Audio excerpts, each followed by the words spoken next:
Media, सच सबसे पहले सबसे तेज।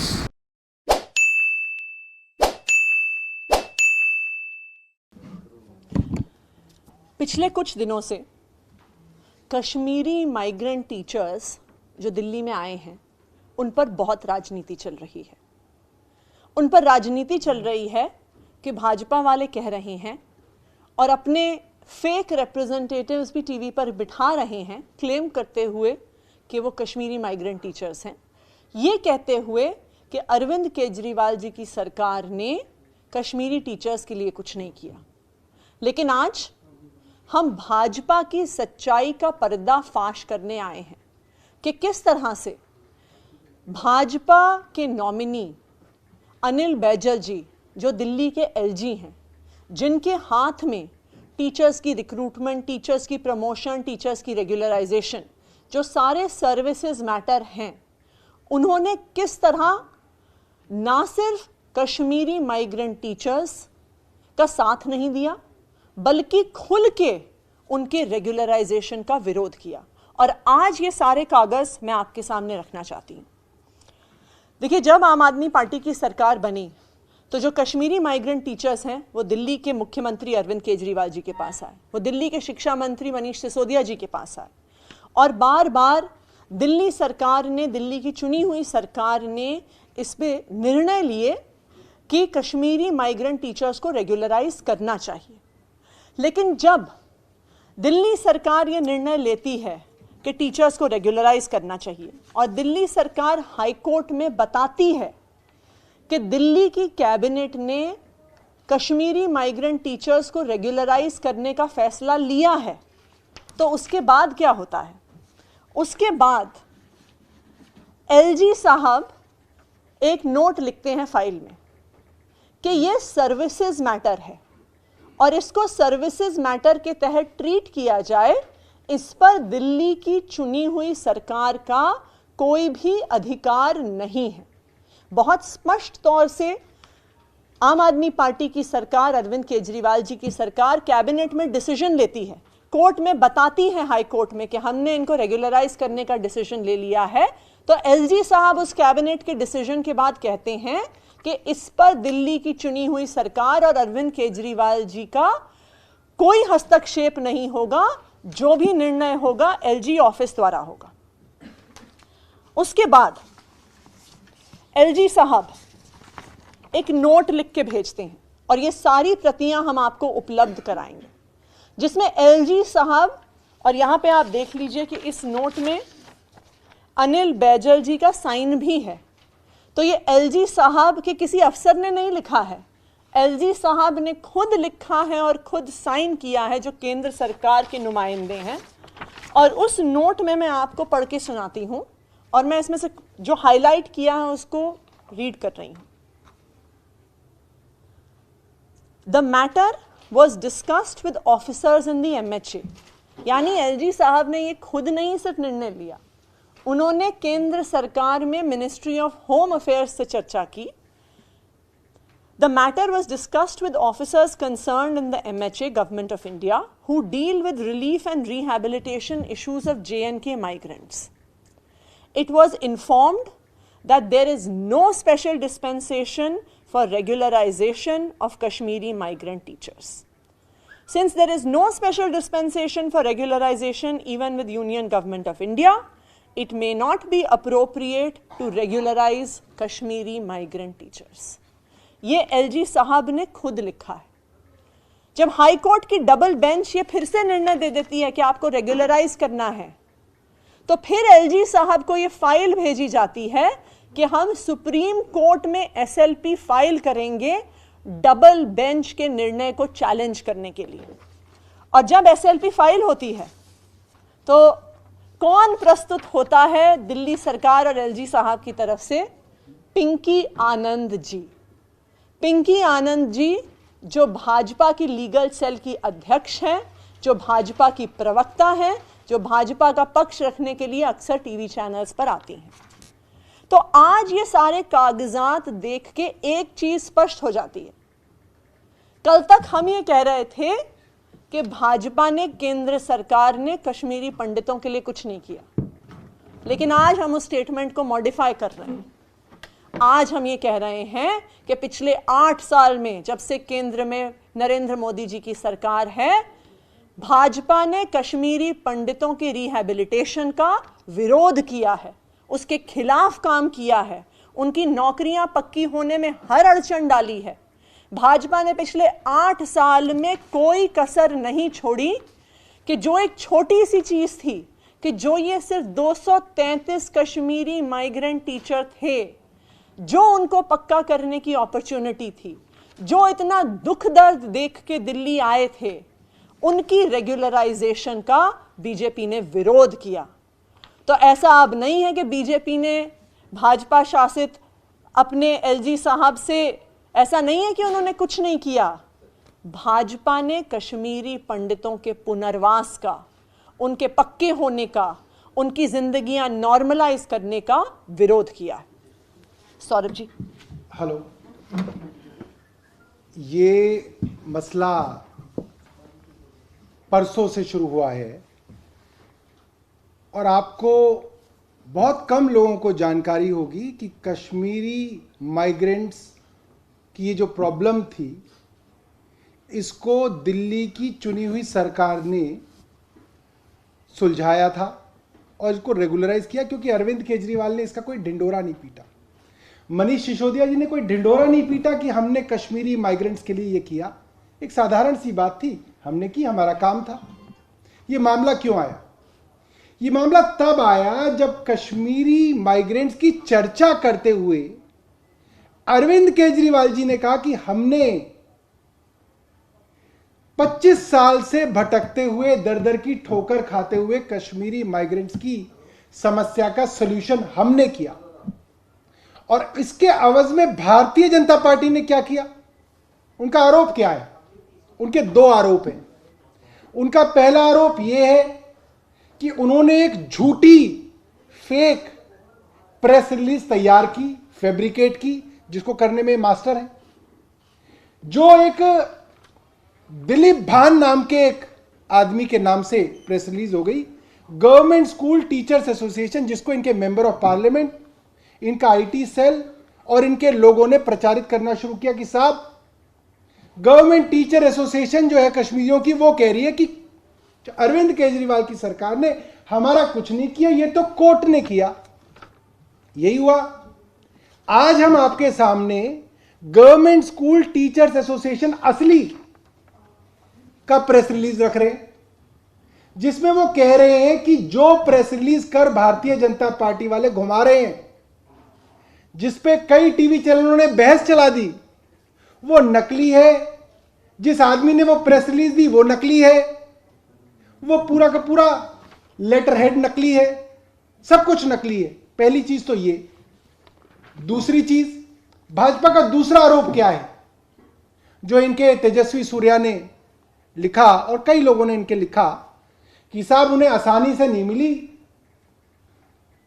नीचे से लेकर ऊपर तक कोर्ट में जाके उन्हें हक मिला है। बहुत सही बात है, सच्चाई है। तो नीचे से ऊपर तक कोर्ट में जाना क्यों पड़ा, इसके बारे में चर्चा नहीं हुई। हाई कोर्ट में क्यों जाना पड़ा, डिवीजन बेंच में क्यों जाना पड़ा और फिर सुप्रीम कोर्ट में क्यों जाना पड़ा? इसलिए जाना पड़ा कि अरविंद केजरीवाल की चुनी हुई सरकार ने 2017 में हाई कोर्ट के अंदर यह अंडरटेकिंग दे दी कि हम कश्मीरी पंडितों को दोबारा से यहां पे रेगुलराइज करने के लिए एक पॉलिसी ला रहे हैं। यह बाकायदा हाई कोर्ट के ऑर्डर्स के अंदर है। हमारे वकील संजय घोष ने यह अंडरटेकिंग दी, हमारे दूसरे वकील संतोष त्रिपाठी जी ने अंडरटेकिंग दी, और फिर एलजी हाउस में खलबली मची।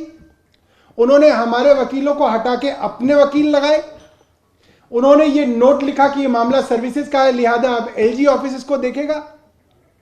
मनीष सिसोदिया जी ने बाकायदा चिट्ठी लिख के कहा है कि इसके अंदर कोई कोर्ट कचहरी नहीं करनी चाहिए, सरकार ने एक पॉलिसी डिसीजन ले लिया, आप इनको नौकरी दे दो। उसके बावजूद भाजपा के एलजी ने सुप्रीम कोर्ट के अंदर इसको चैलेंज किया और सुप्रीम कोर्ट के अंदर उनकी अपनी पिंकी आनंद पेश हुई और कश्मीरी पंडितों के, कश्मीरी माइग्रेंट्स के हक के खिलाफ ये लोग खड़े हुए। तो ये भाजपा का असली और सच्चा चेहरा है। ये लोग इतने झूठे इतने नालायक, इतने मक्कार तरीके के लोग हैं, इस कॉन्फिडेंस से झूठ बोलते हैं कि कोई भी आदमी इनको देख के हैरान हो जाए कि यार कहीं सच ही तो नहीं बोल रहे। मगर फाइलें जो हैं, फाइलों के अंदर जो है, खुशी की बात है कि आज भी देश जो है फाइलों से चल रहा है, व्हाट्सएप से नहीं चल रहा। तो ये फाइलों में दर्ज है कि इनके क्या कुकर्म थे, इन्होंने क्या क्या कश्मीरी माइग्रेंट्स के बारे में लिखा।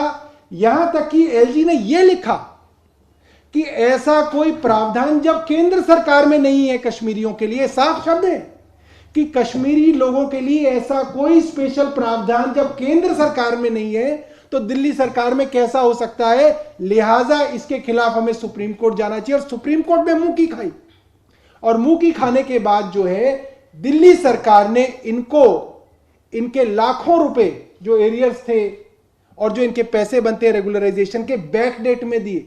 और दूसरी एक और चीज मैं आपको हैरानी की बता देता हूं, इस सुप्रीम कोर्ट के ऑर्डर के आने के बावजूद कश्मीरी पंडितों की कसम खाने वाले, देश की राष्ट्रभक्ति की कसम खाने वाले भाजपाइयों द्वारा चलाई गई एमसीडी, ये जो ऑर्डर था ये दिल्ली सरकार के टीचर्स के बारे में भी था और एमसीडी के टीचर्स के बारे में भी था। आप पता कर लीजिए, एमसीडी के कश्मीरी माइग्रेंट्स के पास जाके माइक लगा दीजिए, एमसीडी के कमिश्नर से पूछ लीजिए, आज तक की तारीख में एमसीडी के कश्मीरी माइग्रेंट टीचर्स को एरियर नहीं दिए गए हैं, सिर्फ दिल्ली सरकार ने दिए हैं। यह है इन भाजपाइयों का सच्चा चेहरा, यह है इनके झूठ का नकाब जब उतरेगा तो यह है इनकी सच्चाई। इन्होंने कुछ नहीं किया कश्मीरी पंडितों के लिए। कश्मीरी पंडितों के लिए क्या, इन्होंने पंडितों के लिए कुछ नहीं किया।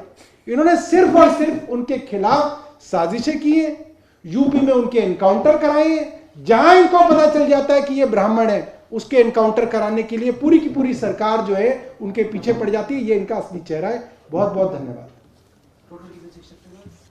233 233 कोई आपका सवाल है? कह रहे हैं सवाल जी, आप लोग उनको ही एक बार पेश करवा दें तो ज्यादा अच्छा है ना। उनकी बाइट जो है आज हुई है। नहीं, आपके जैसे साथ में बात हुई है, ये बार बार चिल्ला चिल्ला के टीवी पे बोल रहे हैं इस चीज को, आप कह रहे हैं। देखिए, चिल्लाते तो वो रहेंगे, अभी आगे कई सालों तक चिल्लाते रहेंगे, उसको आप नहीं रोक सकते। जो माइग्रेंट टीचर एसोसिएशन है, गवर्नमेंट स्कूल टीचर्स एसोसिएशन, उनका ये लेटर हेड है, उस पर उन्होंने दिया है। और उन लोगों ने आज एएनआई को बाइट भी दी है कि जो लेटर हेड कल घूम रहा था वो फेक है, फैब्रिकेटेड है, और ये असली उनका लेटर है जिसमें उन्होंने दिल्ली सरकार को और अरविंद केजरीवाल जी को धन्यवाद दिया है कि कैबिनेट नोट लाने की वजह से उनकी मदद हो पाई है और वो रेगुलराइज हो पाए। जिसके नाम से लेटर घूम रहा है दिलीप भान, कौन है? हम तो नहीं जानते। उन्होंने ये भी लिखा कि हम खुद ही नहीं जानते आदमी कौन है और ना इस ऑर्गेनाइजेशन का मेंबर है वो। इन्होंने अपने प्रेस रिलीज में स्पष्ट तौर पे लिखा है, we condemn the fake unsigned press release which is circulating in the name of our association given in the name of some Mr. Dilip Bhan who is not known to us and who is not a member of our association. तो ये स्पष्ट तौर पे कह रहे हैं, ये signed press release है इनके ऑफिस बेयरर्स और मेंबर्स द्वारा कि ऐसा कोई भी व्यक्ति दिलीप भान के नाम का हमारी एसोसिएशन का मेंबर नहीं है। तो देखिए, ये भाजपा की क्लासिक राजनीति है, वो किसी झूठ को भी सच का खाका पहना देते हैं।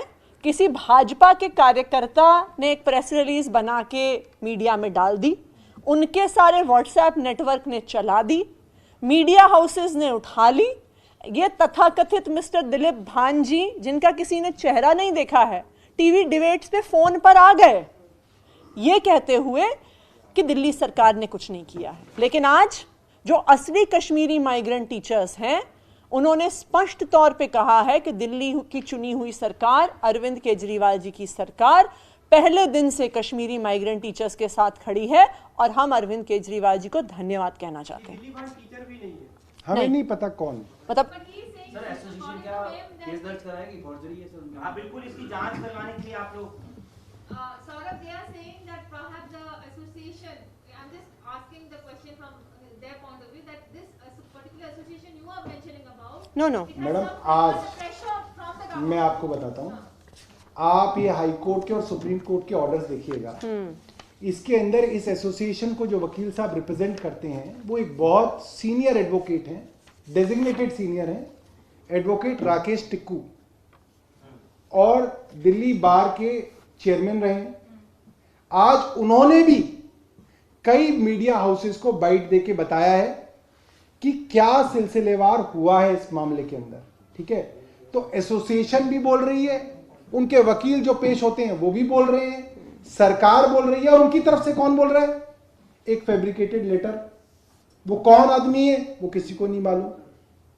तो आप ये समझिए, ये तरीका है। ये वो लोग हैं जिन्होंने दिल्ली के अंदर जो ऑक्सीजन की डिमांड थी उसके खिलाफ भी एक, आपको याद होगा, एक अनसाइंड रिपोर्ट चला दी थी और कई दिनों तक चली थी। और दूसरी, आप ये कोर्ट के सारे ऑर्डर्स देख सकते हैं, ये वही ऑर्गेनाइजेशन है जो कोर्ट के केसेस ने मेंशन्ड है। तो जब ये ऑर्गेनाइजेशन खुद ये कह रही है कि दिलीप भान नामक हमारा कोई सदस्य ही नहीं है और हमें अरविंद केजरीवाल जी की सरकार ने हमेशा सहयोग किया, तो ये साफ समझ में आ रहा है कि बीजेपी के प्रवक्ता बनकर किसी फेक कश्मीरी माइग्रेंट टीचर को प्रस्तुत किया गया मीडिया के सामने। Sir, for the fair investigation, what are you going to take that step for? आप देखो, क्या यहाँ दिल्ली पुलिस से आप क्या उम्मीद करते हैं? वो क्या इन्वेस्टिगेशन करेगी और क्या करेगी? है कोई उम्मीद आपको? बताइए, आपको है तो बताइए। अरे जो कहता है कि गोली मारो सालों को, उसके लिए तो कुछ करते हैं। लेकिन मेरा यहाँ पे सारे मीडिया के सीनियर सदस्य बैठे हैं। मेरा मीडिया चैनल से भी ये आग्रह है कि आपके चैनल्स ने ये जो चिट्ठी चलाई, तो हमने क्या इन्वेस्टिगेशन किया, हमने क्या एग्जामिनेशन किया कि ये कौन व्यक्ति हैं, ये ऑथराइज्ड व्यक्ति हैं कि नहीं हैं, ये मीडिया चैनल्स को भी सोचना चाहिए। मीडिया चैनल्स को सारा देश देख रहा है। आप पर एक बहुत जिम्मेदारी बनती है कि जो कागजात, जो सूचना आप अपने टीवी चैनल्स पर चलाएं, उसकी जांच और उसकी इन्वेस्टिगेशन करना तो आपकी जिम्मेदारी है। नहीं, सबने नहीं चलाया, किसी ने चलाया। जिसने चलाया उसको पता है, जिन्होंने चलाया वो पता ही है। Thank you.